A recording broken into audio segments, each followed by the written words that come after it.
Well, shit. What are y'all doing? This is awful.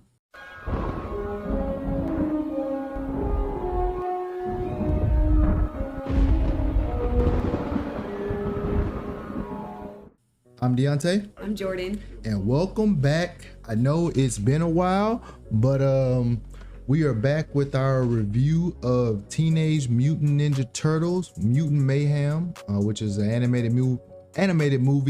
And I think this is your first Teenage Mutant Ninja Turtles watching anything, right? Yeah, it is. Okay, so don't hate me for not being a 90s kid. Sorry. Yeah, I mean that is kind of wild that you don't know about it. I know of them. Okay, you know of them, I but just never watched any of the movies. You want to know how I know like you're just such not a 90s kid? Because when I said that pizza that you had looks like it was from the Ninja Turtles, you go, is that a bad thing? Like, no, the pizza looked delicious. Didn't all the pizza in this movie look delicious? Well, I thought you meant it looked like animated, like not real. That's why I asked, is it a bad thing? Not because I know that the pizza is a major thing of the Teenage Mutant. No, I'm saying how it looks. That pizza always looks good in the. But anyway, so since you are new to Ninja Turtles, like what did you think of the overall movie?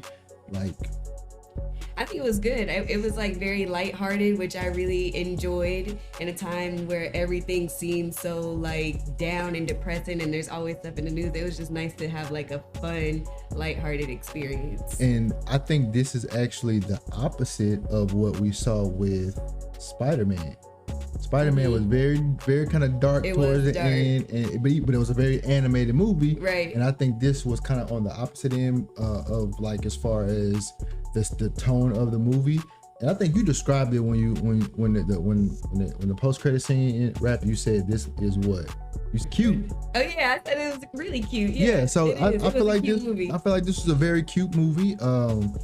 My favorite part about this was the art style. The way that it looked like it gave very what is that cartoon I'm thinking of? I'll probably get to it at the end, but it was very like old school with this. None of this looked new. It was very like everything animated in a way where it was like the cars, for example. They were modern cars with this old school artistic style to it, to where the lights didn't shine bright, right? The headlights, it was scribbles for headlights, but the scribbles were shining, so it looked like headlights. You know what I'm saying? So I really enjoyed that part of the movie more than it kept me engaged in, like just like this movie is very good to look at. And it was very like comic style, I feel like too, like all the different like when they would crash and stuff like that, there were a bunch of different rubbles and things like that. Yeah, but they were all moving all the time. All time moving, and it just felt like a very, I could say the same thing for like Spider-Man. It was well animated. Like the animators are stepping their game up with these, and I like it. Like keep going. Hopefully they get over this writers strike and everything like that. But other than that, the art style was great. What'd you think of them watching a movie? Because that part was like, the movie that they were watching was like people like. Oh, you mean like when they were doing the kung fu montage like that? Yeah. No, when they went to go see. Oh, when they went to go see like, Ferris, they went to go see Ferris Bueller. Yeah, yes. I thought that was pretty cool. And that's actually it's kind of weird because the cartoons are watching actual humans on humans are watching cartoons watching humans, right? And they weren't freaked out, like they weren't amazed at humans. It was like they were just relating to themselves, right, but as animated. So that was actually, now that you say it, I didn't put it two to two together at the time, but now that you say it, now it's kind of like, oh, that was cool to see it. I thought that was pretty cool. And they were watching Ferris Bueller Day Off, which is like a low-key it was a low-key underrated movie. Going back to like the whole old school thing for Ferris Bueller, and also the music in the movie, all the music I feel like was real old school too. And they pull from the old like hip hop version because they were in New York, and New York has always been like a low key fascination of mine. So all of the old school New York hip hop vibe they were giving. Yeah. It was just. I think that was a cool way to like tie it in for the kids who are going to see it and the parents who are bringing the kids, because you know it was very relatable. Like the lingo that they were using while they were talking was really relatable for kids. But then there's also that aspect of like the old school vibe and the music for the adults. And the fact that you bring up the way that the turtles were actually communicating, which brings brings another point to the movie that I like, is this movie is a kids movie, and it borderlined between being meta, relating to us as we are now, you know, relating to artists like Drake and saying Drake is that guy, talking about Teslas and all this other stuff. And they had Chris Pine cutout board from Star Trek, and they had Chris Evans. You see Chris Evans was the other one behind them. I think they were all Chris's. It was Chris Pine. I think he did say something about all Chris. It was Chris Pine and Chris Evans, and I think it was, I forgot the last Chris, but one of them was Chris Evans. So if it was relatable, but it never got to the point where I say, okay, this is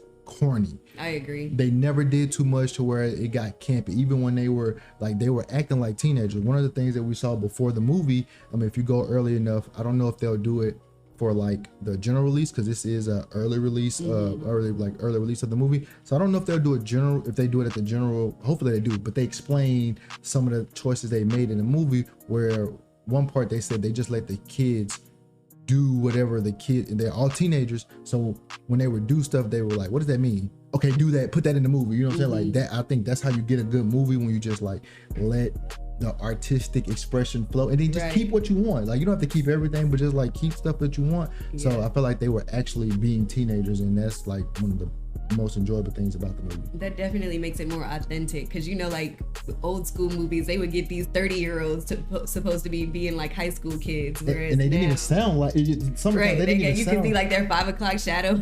But they sounded like, that's another point. The voice acting was great. Everybody was on point. Yep. And I don't know what it is, but Ice Cube, I didn't do any research on the movie. I was just gonna see it like off top, because it was the way it looked. I'm gonna see it. But Ice Cube being, I ain't gonna tell you when it is, that way you can be surprised when you hear it, because when I heard it, I was genuinely surprised. I was like, hey, yo, that's Ice Cube. And he does a good job in like almost everything. Like Ice Cube is becoming another actor, voice actor, whatever. Just throw him in a movie, give him a small part, even if just throw him in the movie in some way, because he's becoming like a like one of those figures you see in the movie, like, hey, like a well-rounded, like well-known. Yeah, I like that. I enjoyed everything about the movie, the origin story.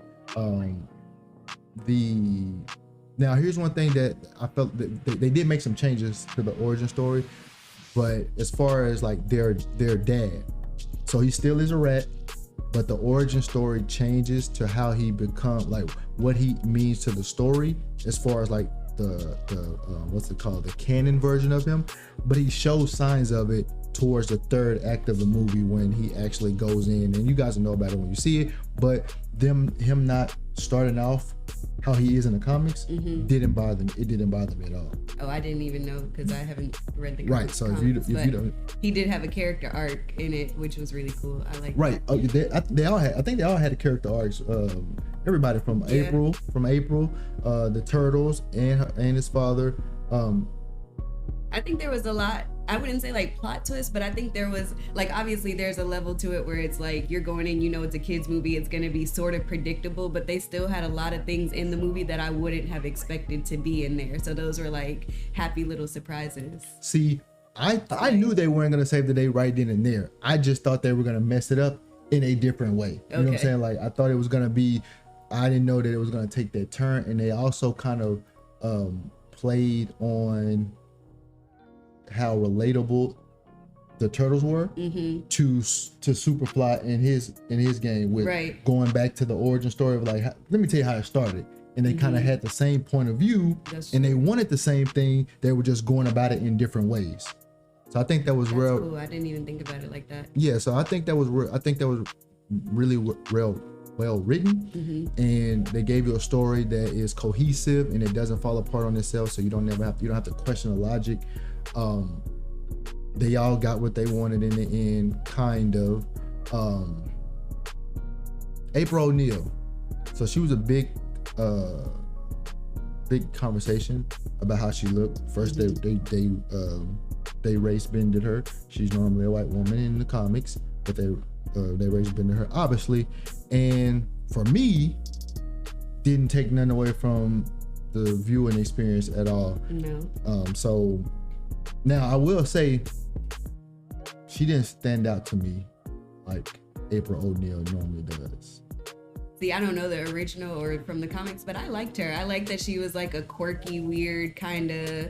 I feel like she would be relatable to some too. Like the turtles are real cool, laid back. Like I'm sure there's a lot of people or a lot of kids that will relate to them. But I appreciated that they gave like a weird kid for the weird kids. Well, I don't know if you can call them weird, but for other kids to relate to. Well, let me say this. I don't know. It's not that I didn't like the way her design was. Let me just say that she didn't look proportionate. I feel like she was like drawn bad. The way her body was like all little, her legs seemed little. Like I think that's what it was. She looked too small for the scenes that she was in. I could see that. And maybe that just ties into the whole weird thing. Like not everybody on TV or screen has to look model-esque, you know? Well, I didn't want her to look model-esque. She still could have been designed that way, but just like proportionate. Yeah, she looked oddly shaped compared to everybody else in the movie. All the other kids at our high school, she looked like she was drawn differently, and I didn't like that. That's like her face is fine, but her body didn't seem like it was drawn to the proportions of everyone else. Like she had extra small legs or something. I don't know. But other than that, I thought the movie was great. It's a very good movie. You should probably take all your kids to go see the movie. Definitely enjoyable for all ages, I feel like. No. All right, but that's all we have for you today. And also, special announcement. This weekend, we will be covering Evo, which will be Jordan's first Evo. So excited. On kick.com/thisisawful. We will be covering half a day Saturday and then all of Evo Top 8 Sunday. And some of the, I think some of the games may have a Saturday top 8, like Mortal Kombat 11, but for sure Street Fighter 6, Guilty Gear Strive, and Marvel vs. Capcom 3. It is gonna be so hype, you have no idea. I promise you, this shit is gonna be fire. So if you want to see, you want to come to the Evo watch party, join us over at kick.com/thisisawful, and we'll see y'all in the next one. Peace. Bye, y'all.